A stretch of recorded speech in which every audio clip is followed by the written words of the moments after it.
الشيطان الرجيم بسم الله الرحمن الرحيم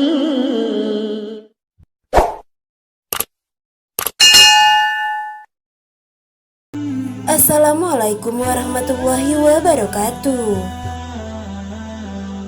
Sholat tahajud adalah amalan yang dipercaya dapat membuat rezeki yang berlimpah, keharmonisan rumah tangga, ketentraman dalam hidup, mampu menjaga kesehatan tubuh, dan lain sebagainya.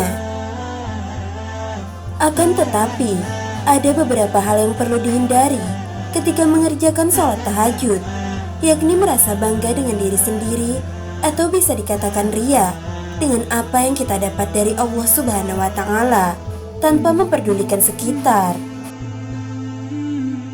Apabila seperti itu yang ada dalam benak kita semuanya, itulah orang-orang yang ahli tahajud akan rugi di mata Allah. Ada satu kisah menarik yang mungkin bisa menjadi pelajaran untuk kita saat mengerjakan sholat tahajud. Pada masa Rasulullah SAW ada seorang ahli ibadah tahajud yang bernama Abu bin Hashim. Hampir bertahun-tahun Abu bin Hashim tidak pernah absen melakukan sholat tahajud. Pada suatu ketika saat hendak mengambil air wudhu untuk mengerjakan sholat tahajud, Abu bin Hashim dikagetkan oleh keberadaan sosok makhluk yang sedang duduk di bibir sumurnya. Abu bin Hashim bertanya, "Wahai hamba Allah, siapakah engkau?" Sambil tersenyum sosok itu berkata, "Aku adalah malaikat utusan Allah." Mendengar jawaban tersebut, Abu bin Hashim kaget sekaligus bangga karena kedatangan tamu malaikat Allah. Abu bin Hashim lantas bertanya, "Apa yang sedang kamu lakukan di sini?" Malaikat itu pun menjawab, "Aku disuruh mencari hamba pecinta Allah." Melihat malaikat itu memegang kitab tebal, Abu bin Hashim lalu bertanya, "Wahai malaikat, buku apakah yang engkau bawa itu?" Malaikat itu pun menjawab, "Ini adalah kumpulan nama hamba-hamba pecinta Allah." Mendengar jawaban malaikat, Abu bin Hashim berharap dalam hatinya namanya ada di situ. Maka ditanyalah malaikat itu, "Wahai malaikat, adakah namaku di situ?" Abu bin Hashim beranggapan bahwa namanya ada di buku itu, mengingat amal ibadahnya yang hampir tak pernah putus, selalu mengerjakan sholat tahajud, berdoa dan bermunajat kepada Allah Subhanahu wa Ta'ala di sepertiga malam, dan masih banyak yang lainnya. "Baiklah, aku buka," kata malaikat sambil membuka kitab besarnya. Setelah dibuka dan dicari, ternyata malaikat tersebut tidak menemukan nama Abu bin Hashim di dalamnya. Karena tidak percaya dengan apa yang disampaikan, Abu bin Hashim meminta malaikat mencarinya sekali lagi. Lalu dicarilah sekali lagi dan berkata, "Betul, namamu tidak ada di dalam buku ini." Mendengar namanya tidak ada dalam buku catatan yang dibawa malaikat tersebut, Abu bin Hashim pun gemetar dan jatuh tersungkur di depan malaikat.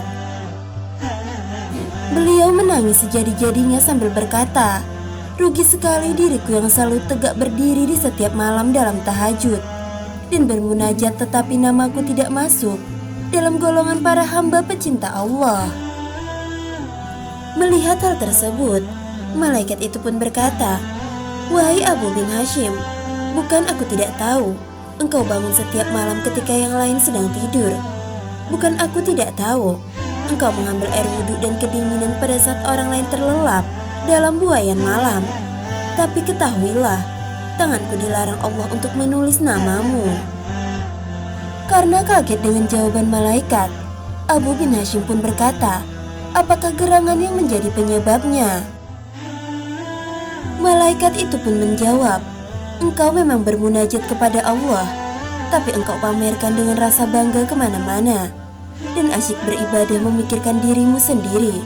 Sedang di kanan kirimu ada orang sakit dan kelaparan, tapi engkau tidak menengok dan memberinya makan. Bagaimana mungkin engkau dapat menjadi hamba pecinta Allah kalau engkau sendiri tidak pernah mencintai hamba-hamba yang diciptakan oleh Allah?" Mendengar jawaban tersebut, hati Abu bin Hashim seperti disambar petir. Dia tersadar bahwa ibadah yang dilakukannya selama ini hanyalah untuk memperbanyak harta kekayaan tanpa memperdulikan orang-orang yang membutuhkan uluran tangannya. Semenjak kejadian itu, dalam sholatnya Abu bin Hashim selalu meminta ampun kepada Allah dan mulai menyadari bahwa manusia diciptakan Allah memang untuk beribadah kepadanya. Akan tetapi selain dari itu juga untuk membantu sesama yang sedang membutuhkan bantuan. Dari kisah tersebut dapat kita ambil pelajaran bahwa Allah menciptakan manusia supaya bisa saling menjaga silaturahmi dan saling berbagi di saat orang lain sedang membutuhkan. Boleh-boleh saja kita berdoa meminta dilancarkan rezeki dan diperbanyak harta kekayaan kita. Akan tetapi ingatlah, apabila Allah sudah mengabulkan doa kita, sebaiknya kita juga tak lupa untuk menyisihkan sedikit dari harta yang kita dapat untuk membantu mereka yang sedang kesusahan. Karena dengan menyadari hal tersebut, rasa syukur kita kepada Allah akan semakin bertambah. Dan janji Allah bagi orang yang selalu bersyukur adalah akan ditambah nikmat kita dan dicukupkan segala kebutuhan kita. Sahabat belajar Islam yang dirahmati Allah, semoga dari kisah tersebut kita bisa menjadi manusia yang selalu menjaga silaturahmi dan selalu bersyukur atas apa yang Allah berikan kepada kita. Semoga video ini bermanfaat untuk kita semua. Wallahu a'lam bishawab. Wassalamualaikum warahmatullahi wabarakatuh.